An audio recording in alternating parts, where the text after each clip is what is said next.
আমরা দেখতে পাচ্ছি একটা রাজনৈতিক দল তার স্কুল কমিটিগুলোকে তারা দখল করেছে, স্কুল কমিটির সভাপতি সেক্রেটারিকে দখল করেছে, শিক্ষকদেরকে জিম্মি করেছে। আগামী নির্বাচনে কেন্দ্রগুলোকে দখল করার জন্য তাদেরকে এখনই সশস্ত্র কায়দায় তাদেরকে ট্রেনিং দেওয়া হচ্ছে। থাকতে পারবেন বাংলাদেশের প্রত্যেকটা প্রতিষ্ঠান এই দুইটা দল নিজেদের মধ্যে ভাগ করে নিয়ে গিয়েছে।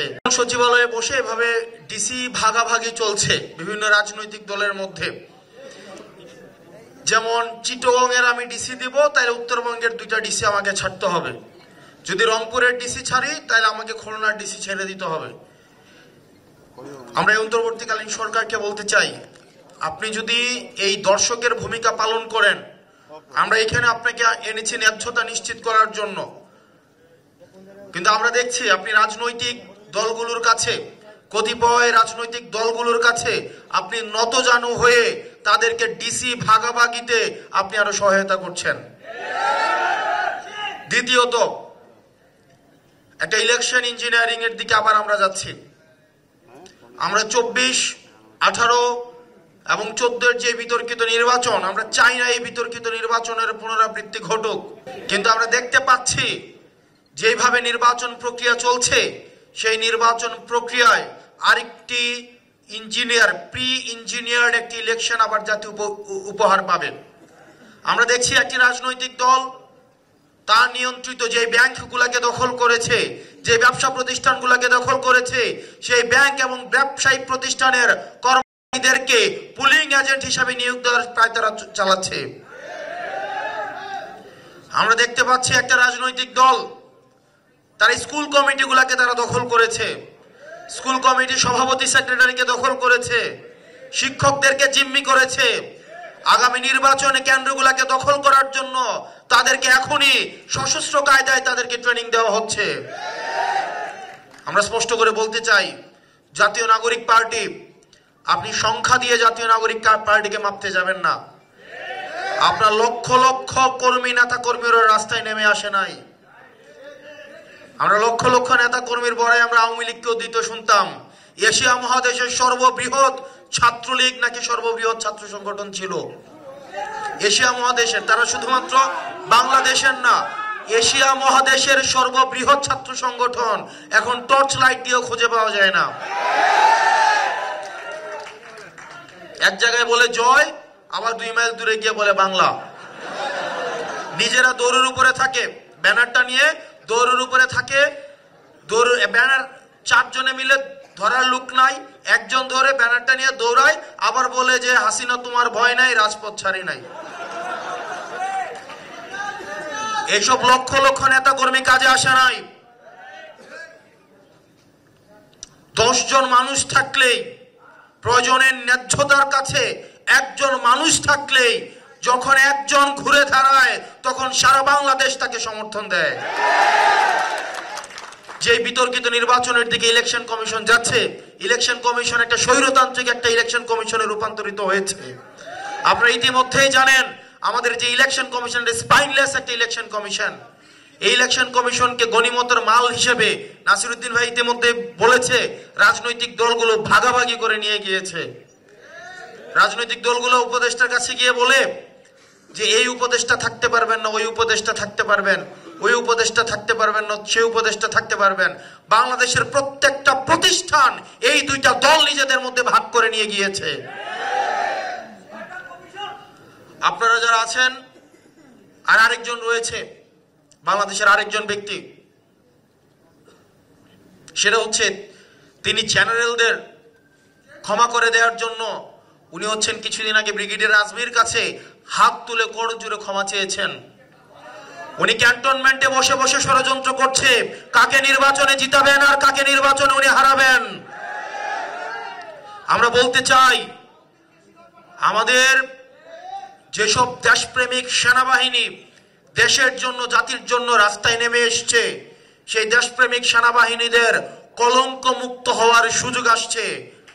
আবার যদি ক্যান্টনমেন্টে বসে আবার বাংলাদেশকে পিছিয়ে দেওয়ার ষড়যন্ত্র করা হয়, আমাদেরকে আপনারা দাবায় রাখতে পারবেন না।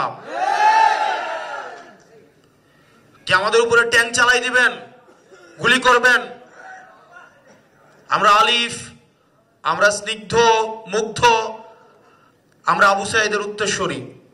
আমাদের উপর দিয়ে ট্যাঙ্ক চালাই দিলেও আমরা রাস্তা থেকে সরব না। আমরা যেই গণতন্ত্র, যেই লুণ্ঠিত গণতন্ত্র, হাসিনা যেই গণতন্ত্র লুণ্ঠন করেছে, আমরা একটা নিরপেক্ষ গ্রহণযোগ্য একটা নির্বাচন জাতিকে উপহার দেওয়ার জন্য আমরা সহায়তা করতে প্রস্তুত। কিন্তু সেইখানে এই রাজনৈতিক দলগুলোর এই ক্ষমতা ভাগাভাগি, প্রশাসন ভাগাভাগি, তাদেরকে বন্ধ করতে হবে। আর এখানে আপনারা যারা আছেন, আপনাদেরকে সংগঠিত হতে হবে। আপনাদের অনেকেই অভিযোগ করেন যে প্রশাসন হেল্প করছে না, আপনারা অনেকেই বলেন যে পুলিশ হেল্প করছে না, একটা মামলা নিয়ে গেলে বা একটা অভিযোগ নিয়ে গেলে তারা হেল্প করছে না।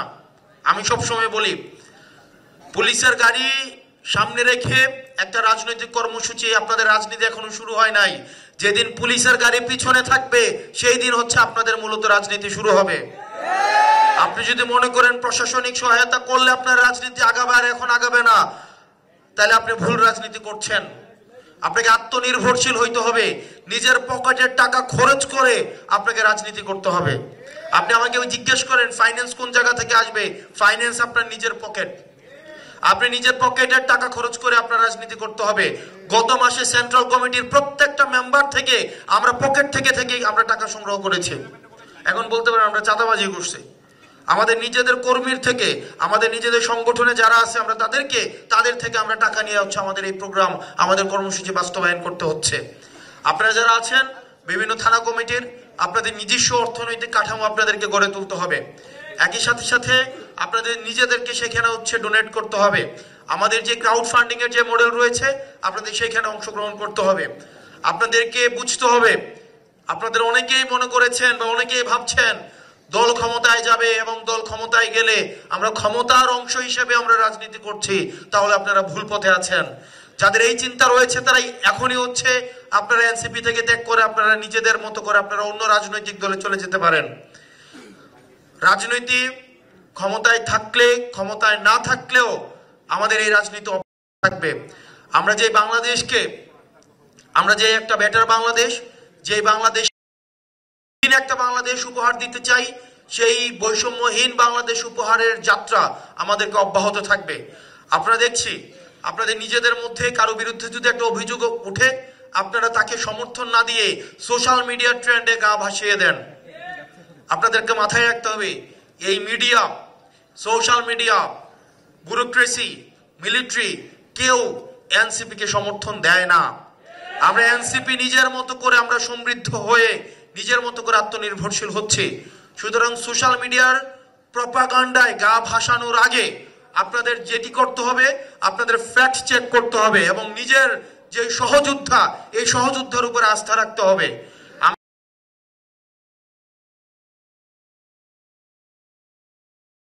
মিডিয়ার উপরে ভিত্তি করে আমরা আমাদের সহকর্মীদের বিরুদ্ধে অবস্থান নিয়ে নেই। আপনার যে সহযোদ্ধা, আপনার যে সহকর্মী, আপনার তাকে আস্থায় রাখতে হবে, তাকে আস্থায় নিতে হবে, তার বিপদে তাকে সমর্থন দিতে হবে, না হয় আপনার সংগঠন কখনোই বড় হবে না। সবশেষ, আপনাদের সংগঠনে বিভিন্ন সংগঠন থেকে অনেকে এসছে চর হিসেবে, গুপ্তচর হিসেবে স্যাবোটেজ করার জন্য। দেখবেন যখনই পার্টি একটি সংকটে পড়বে 5 জন পদত্যাগ করবে, যখনই সংকটে পড়বে 5 জন পদত্যাগ করবে। গত 1 মাসে কেউ পদত্যাগ করছে? এটা রাজনৈতিক বাস্তবতায়, এটা রাজনৈতিক বাস্তবতায় আপনার সংকট হবে, আপনার সম্ভাবনা তৈরি হবে, আবার সংকট আসবে, আবার সম্ভাবনা তৈরি হবে। এটা রাজনৈতিক পথ চলার অংশ। কিন্তু আপনি যখন সংকটও থাকবেন না, শুধুমাত্র সম্ভাবনায় আপনি এসে যোগ দিবেন, তাহলে ওই কর্মী নিয়ে আমাদের দরকার নাই। এটা বাস্তবতা মেনে নিয়েই আপনাকে আগাতে হবে। একটা রাজনৈতিক দলের সংকট থাকবে, সম্ভাবনা থাকবে, সুযোগ থাকবে, খারাপ সময় যাবে, ভালো সময় যাবে। আমি একটা রাজনৈতিক দলের শুধুমাত্র ভালো সময়ের জন্য আর খারাপ সময় আমি থাকবো না, তাহলে ওই কর্মী দিয়ে আমাদের কোনো লাভ হবে না। আমাদের সব সময়ের জন্য আমাদের প্রয়োজন। আপনারা ভালো থাকবেন, সুস্থ থাকবেন। সার্জিসি আমাদের সাংগঠনিক গাইডলাইন দিয়েছেন, আগামী 3 দিনের মধ্যে আমরা মহানগর উত্তর এবং দক্ষিণের আমাদের যে কমিটি রয়েছে, আমাদের সুপার 5 বা সুপার 6 অথবা সুপার 4, আমরা যেটাই করি, আগামী 3 দিনের মধ্যে আমরা সেই কমিটি পাবলিশ করব। সেই কমিটির নেতৃত্বে আমাদের হচ্ছে মহানগরের যে থানাগুলো রয়েছে এই থানা সমন্বয় সভা হবে এবং সবার মধ্য দিয়ে আমাদের কমিটিগুলো পূর্ণাঙ্গ করা হবে। আপনারা ভালো থাকবেন, সুস্থ থাকবেন, আপনাদের সাথে লড়াই এবং সংগ্রামে দেখা হবে।